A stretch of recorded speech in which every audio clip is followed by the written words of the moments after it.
কুসংস্কার নিয়ে একটি কবিতা। ব্যাঙ ডাকলে বৃষ্টি আসে, মোরগ ডাকলে বোর, কুকুর ডাকলে লেজ গুছিয়ে ছিটকে পালায় চোর, পেঁচা ডাকলে অশুভ হয়, শকুন ডাকলে মরণ,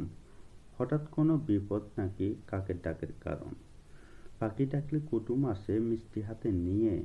বৃষ্টির মাঝে রোদ হাসিলে শেয়াল মামার বিয়ে, সত্য মিথ্যা যাচাই করি টিকটিকির ঢাকে, বউ পাগল হয় সে ছেলেটা গাম থাকে যার নাকে, হঠাৎ করে চোখ কাঁপিলে দুঃখ আসে বটে, বসা নাকি যাবে না ওই ঘরেরই চৌকাঠে, যাত্রা নাকি অশুভ হয় দেখলে চারুর পথে, কাঁড়ি কাঁড়ি টাকা আছে চুলকালি ডান হাতে, খাবার সময় উঠিলে হাসি কেউ তো স্মরণ করে, দুইবার ভাত না নিলে তার অকালে বউ মরে, ভাঙা আয়না মুখ দেখিতে মুরব্বিদের মানা, কুসংস্কারে আমরা আজও চোখ থাকিতে কানা। ধন্যবাদ।